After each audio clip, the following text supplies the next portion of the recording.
Hey guys, Chris again from Vallone's RC Hobby, and in this video I'm going to talk to you about cleaning and inspecting your RC when you just went for a run. Let's get to it.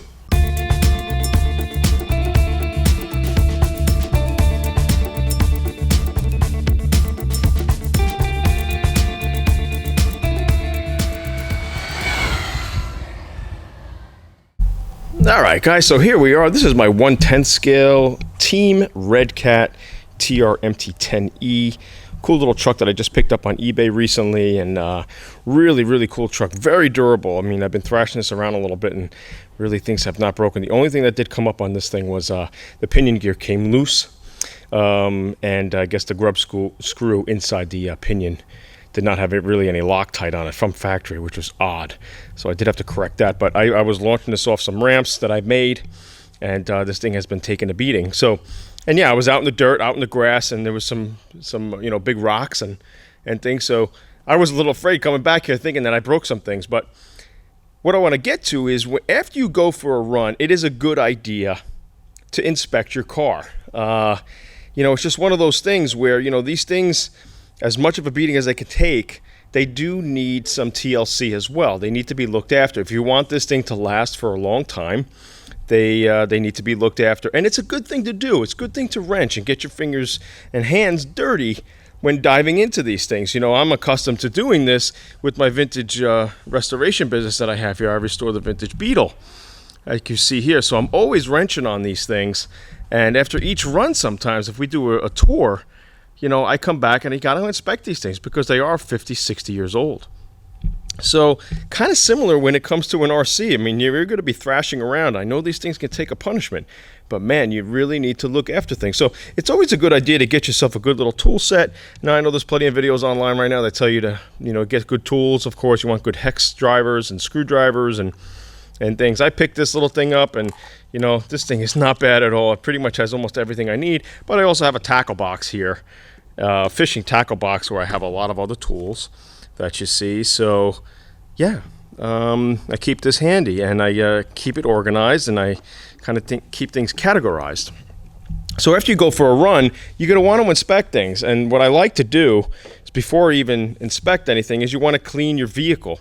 And when I clean my vehicle, I know they say they're waterproof, and I have put some I have put the hose to my vehicles every now and then. It's you could do that. I don't douse it. I know they say this stuff is waterproof, but I try not to go nuts around the electrical components. So if the car is really dirty, I might hit it, with some water to get some of the heavy grime off.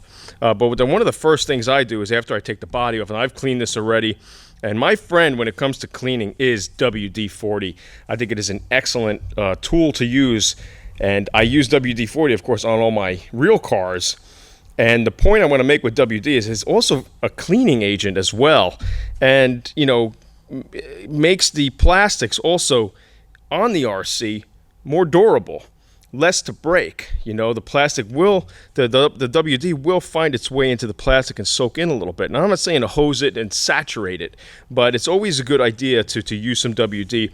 And my rule of thumb is, if it moves on your RC, anything that moves, whether it's your joints, your axles, your shocks, anything that has movement to it, you lube it.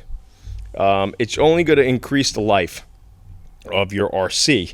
Now, I understand that sometimes it will attract some dirt. So what I'm going to show you is how I clean my RCs. Let's go over here, a little first-person view towards my nice big compressor here. And I know some of you guys might not have these compressors. You could also get the compressed air that you can buy at the store, say for computers or something. But I got this little nozzle here. Turn on my compressor. Now my compressor is pretty strong, and I'll just start blasting the car, and I'll get into the tight areas here even as well. I'll even take the tires off if you want. I can even clean the tires. You get in there, you start blowing everything off first. And that's how I clean my chassis, because dirt will find its way everywhere. And I'll just keep doing this. And then after you hose it, or with some compressed air, then I'll take some WD-40, and then I'll start pretty much spraying almost everywhere in the front end and the rear end of the car, even underneath, on the A-arms and such, on the shocks, anything that moves. And then after that, you might see some WD dripping on here. I mean, I might soak it pretty well, but then I come back with the air compressor and start hosing the excess WD off. And then you can wipe it down with a cloth and such.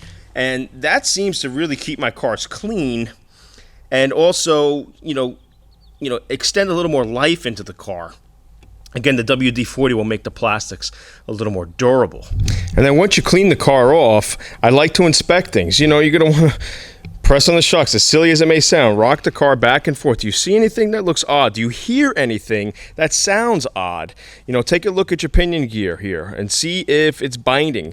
I had an issue with this car on one of the first few runs that I was going on where the grub screw in the pinion came loose. It didn't have enough Loctite on it from factory and got bound up in here. And then the car didn't want to move. So then I had to disconnect everything and go at it and repair things. So I just basically, as a rule of thumb, you get your handy little tools out here, you get your hexes out, which is most common on these RCs today, and I just start checking things.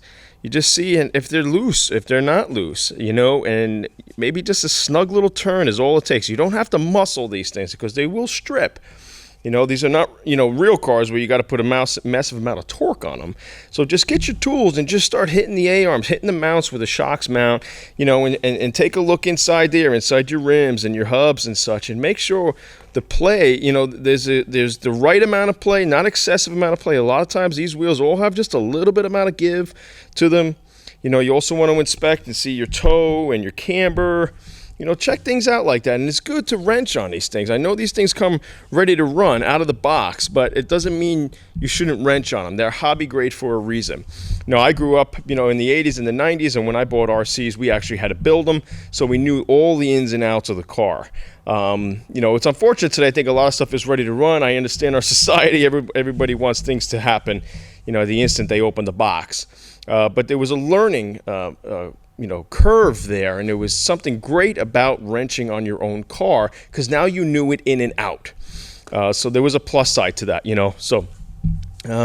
but yeah, I mean, that's pretty much what I do. I try not to soak my cars with a lot of water. I know they say things are waterproof, but man, just waterproof to a point. You can't submerge it.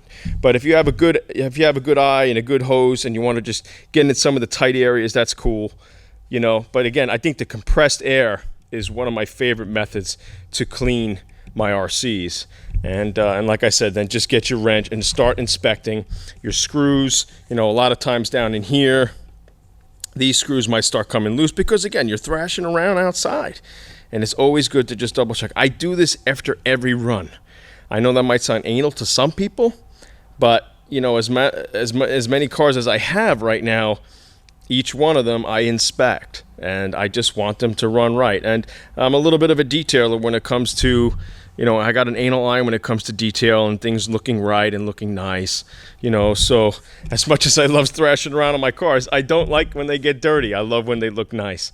But I try to make them as best I can after each run. So anyways, guys, that's it for today. I know there's a lot of cleaning tips online, but it's always good, like I said, to use your WD-40. It's a great friend of yours. If you don't have a big compressor, they do sell small handheld compressors that are meant to be even traveled in a car. God forbid you break down and you get a flat tire. You can use a compressor like that to actually air off your RC. And like I said, get a good set of tools, whether the MIP tools or you get a case like this, which is really good. It's got a lot of things in there that you need, pretty much all the standard stuff for an RC today. And just start, like I said, inspecting things that move, your arms, your joints, your dog bones, things like that. And it's always good to study your car. And what I also do, which might seem odd to some, I actually keep a logbook, and I log the runtime hours for my cars, and actually how many times I've run them. And, because after a certain amount of runs, things are going to start to break down. And it's good to calculate those runs and see what's going to need to be changed. Sooner or later, the shock oil is going to need to be updated, the diff oil, things like that after a certain amount of runs. But usually, after running a lot and thrashing a lot, you're going to start to hear things break down. But I do keep a logbook, whether it's on your phone or it's on a typical notepad. It's always good to do that. So, but yeah, guys, that's it for today. Please be sure to like, subscribe, hit that notification bell. And I try to keep bringing content to you each and every week of my RCs. And I hope you enjoyed this video, guys. And I'll see you next time.